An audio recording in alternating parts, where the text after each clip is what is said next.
few men in the Gilded Age could make a move that reportedly cost the undisputed apex predator of American capitalism millions. When Cornelius Vanderbilt decided to swallow the Erie Railroad, he expected total submission. He was used to crushing rivals with the blunt force trauma of his immense capital. Instead, he met a ruthless faction driven by a 32-year-old financier and speculator named Jay Gould. Gould didn't have Vanderbilt's vast wealth or fleets of trains, yet he saw a fatal flaw in Vanderbilt's frontal assault and proved one terrifying truth to the world. It doesn't matter how much money or steel you have. On Wall Street, the right paper can paralyze an empire. He became one of the most polarizing figures of the era and a pioneer of what we now call corporate warfare. Today, we decode the dark blueprints of the man who showed Wall Street how to treat a corporation not just as a business, but as a financial weapon.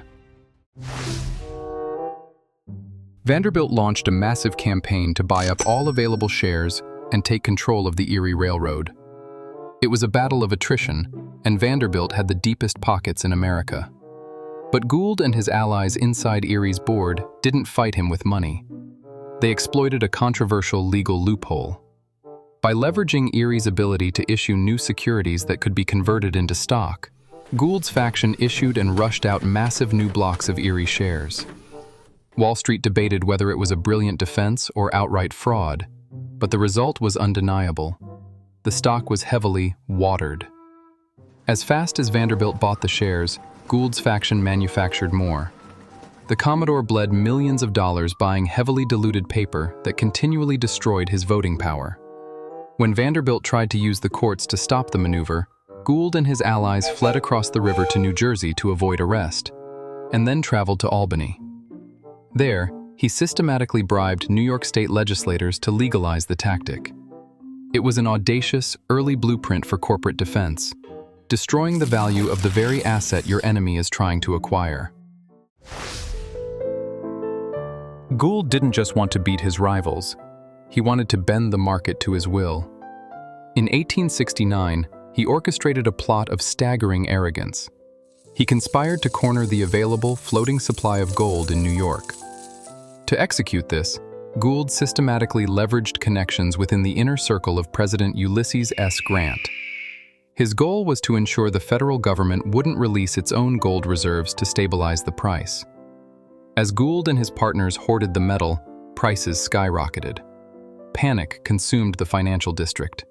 When the government finally broke the scheme and flooded the market with federal gold, the price collapsed, triggering the infamous Black Friday crash of 1869. While the wider market was thrown into chaos and many investors were ruined, Gould had already begun unwinding his positions.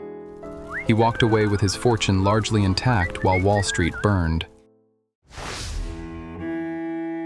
Gould realized early on that whoever controls the flow of information controls the market.